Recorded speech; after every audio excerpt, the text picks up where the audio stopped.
Hello, hello, CM World.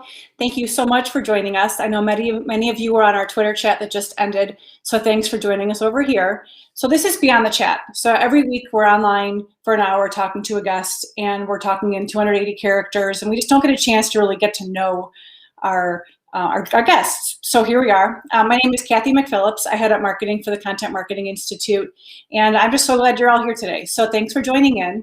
If you're not familiar with Content Marketing Institute, we are here to advance the practice of content marketing for you, with you, and we want to get together every year at Content Marketing World and talk about it. So you can go to contentmarketinginstitute.com to learn more about us, but let's jump in. So our guest today is Megan Ingram, and she is the founder of Ingram Digital Consulting. So Megan, thank you. Thank you for the chat. That was so much fun. Oh, no problem. And like I said, we just wanted a few minutes just to get to know you as a person and not just what you're doing for your job. Yeah, so, great. Thanks for being here. So real quick, Digital Outlaw. Yeah. Names. Tell me what that means. It means being a freelancer and being, I like to think of it in a few ways. Being bold, being creative, being curious are some of the key ways that I think about it. And, really we're looking for people who think outside of the box and want to use digital in those ways. So, looking for those types of people to join the team. So how did you pivot from accounting to marketing? Oh, yeah. I always love numbers, which hence why I would consider myself a data geek, but I just I wanted the so what of it. Like, what am I doing with the data? And so that's really what lent myself into marketing. I ended up going to grad school and really got interested in digital marketing. And then from there, I've worked in the digital marketing industry for like 10 years now. But it really was about the curiosity of the data, wanting to do something with the data. And, for me, really finding opportunities and building a story and building an insight or the so what of it is really what attracted me to marketing insights and that road. So is most of your business based on the numbers and the data side of things? I would say it's both. We obviously do a lot of digital analytics type work, but we also do digital strategy and brand storytelling is a big central theme for the agency.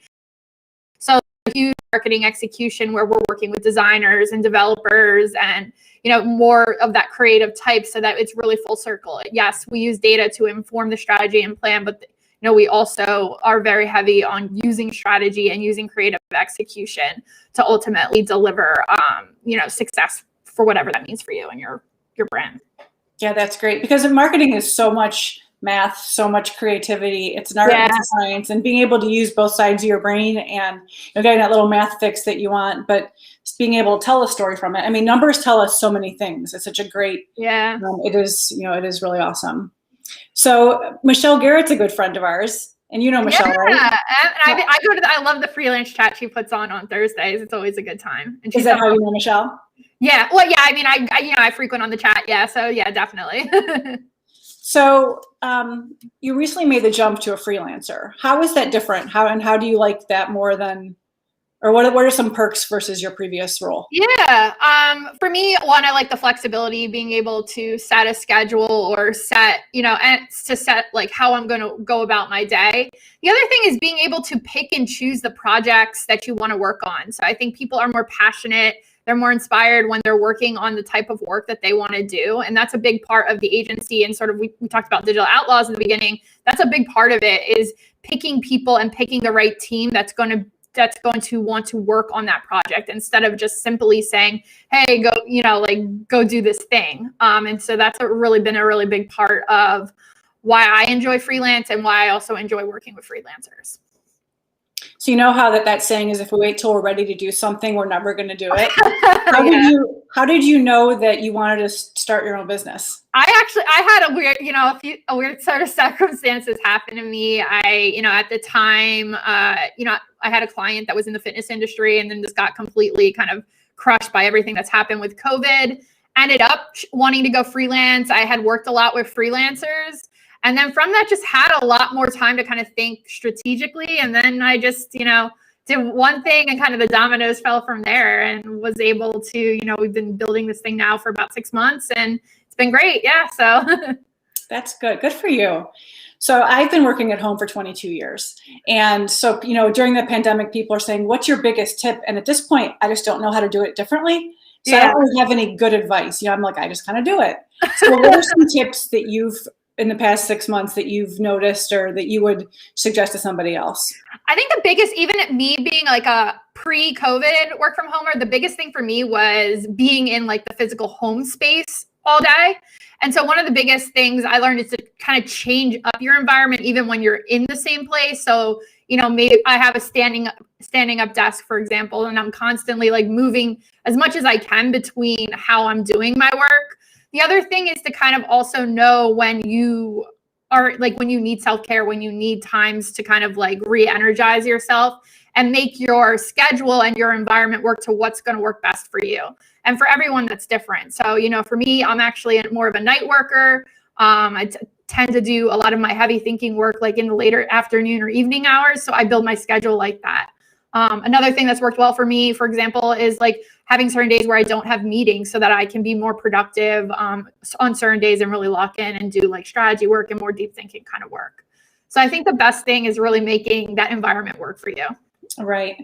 One thing I've gotten really good at is blocking off some time just to think and to write and to be creative. You can't really schedule creativity, but just having, I'm like, ooh, a 2-hour chunk with no meetings. I just block it off so I can, put my head down and get to work. Just so, versus 30-minute increments here and there just is not the same as 2 hours. Yeah, it's too hard for me. Like I've found like jumping meetings. So I'd rather block and have like a day where I do that type of work where I'm doing more speaker and more kind of like those types of things. And then days where I'm writing and I'm like you're saying, it's creative, it's strategy, it's, blocks of time where I can do that type of work. And especially now that you can see the sun's hitting me, like the sun hasn't been shining here in like 3 months. So it's nice to, I'll work in the morning and then, 10 o'clock, I'm like, I'm going to go for a walk. And I can do that right now. Yeah. So it is nice just to kind of figure out how that fits in your day. And I think that's another good point too, is like finding those times. Like, for me, I'm a big Peloton rider. So I try and like chunk out like like a half hour whenever I can to do those types of things. And I think that's another point about like self-care and knowing like when to take those times, because everyone needs them throughout the day. For sure. Okay, so our Twitter chat was 7 questions, all related to work. So we're going to have an 8th question for you. Okay. So I don't know if you watched this recently, but Monina Wagner talked about LeBron James. Okay. So we know that you're also a big NBA fan. Yeah, I am. So if you could play basketball with any basketball player in the NBA, who would you play with? Allen Iverson. That's easy for me. Do they have to be in the NBA right now, or? It's chat. You pick whoever you want. No, I'd say Allen Iverson. He's my favorite player of all time. I grew up in Philadelphia, so he's my favorite player. I would say right now in the league, Joel Embiid. He's fun. Nice. I love the personality. So yeah, definitely. And I saw in the chat that you're an Eagles fan, but you're rooting for KC and the. Yeah, I've had enough of Tom Brady. He's always every. So I'll be rooting for Kansas City, and that's our ex-coach Andy Reid. So I usually root for him. That's awesome. Well, that's it. Thank you so much. If for everyone, you can find her online. Megan, do you want to give everyone? Yeah, sure. You can find me. My handle is @TheDataOutlier, and then if you're interested in learning more about the brand, it's @Ingram Digital. So yeah, definitely check us out, and I'm always here to answer questions or talk with anyone. Awesome. Well, thank you so much. And for everyone watching, if you missed the Twitter chat today, we'll have a recap up on the website, contentmarketingworld.com, and we will see you next time. So take care and be well, everyone. Thank you. Thanks, Megan.